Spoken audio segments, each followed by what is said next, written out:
في الجالف فود هذه التظاهرة الكبيرة اللي تقام لهنا في الإمارات العربية المتحدة، والتواجد التونسي موجود في الدولة هذه بقوة. معنا سي سعيد، عاصمة سي سعيد. مرحبا بك في تونس وفي الجناح التونسي. احنا نشم ريحه تونس هنا في الامارات، وحاجه باهيه برشا انه يعني نتجولوا في رواق المعرض هذه ونشوفوا توانسه فخورين بمنتوجاتنا التونسيه. كانت عرفنا اكثر على المشاركه نتاعك والمنتوجات اللي تعرضها اليوم. نحن شركه عرجون، نحن مختصين في التمور وخاصه في مشتقات التمور، ونركزوا مليح على الحلويات اللي تكون من التمور، وخاصه انها تكون خاليه من كل اضافات، من السكر، من اي اضافات صناعيه، من اي محسنات للطعم. وهذا الحمد لله يا ربي انه تونس قادره انها تقدم منتوج اللي الحمد لله قاعد يتقدم الاعلى شخصيات في العالم، سواء كانوا وزراء او رؤساء او امراء. علاش؟ على خاطر المنتوج هذايا عنده القدره باش انه يعطي انه التونسي قادر يبدع، قادر يخرج من التفكير الكلاسيكي للمنتوجات هذه، ويأكد على انه المنتوج قبل كل شيء لازم يكون مبني على ثقافه الجوده، مبني على ثقافه الاختلاف، وخاصه الابتكار.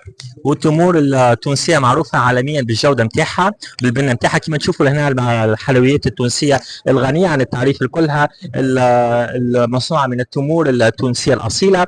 كيفاش لقيت الاقبال من الناس الاجانب لهنا في المعرض جالف فود؟ يا هل ترى استرعى انتباههم الزينه، الديزاين نتاع الحلويات التونسيه؟ شنو اكثر حاجه شدت انتباههم في المعرض؟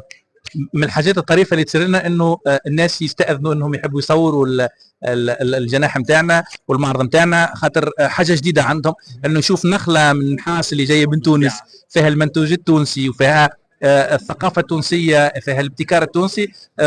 الحقيقه الجنسيات الكل كانت منبهره، وخاصه لما قدمنا ابتكارات جديده، مثلا كما احنا عملنا نوع من البسكويت اللي من دقيق التمر، اللي العباد لهنا الحقيقه كانوا متفاجئين بالابتكار هذا وبالجوده، وخاصه انه كان منتوج سهل انك تقدمه، سهل انك تسوقه، خاصه انه خاصه انه العالم الان اتجه في كل ما هو هيلثي، كل ما هو من غير اضافات.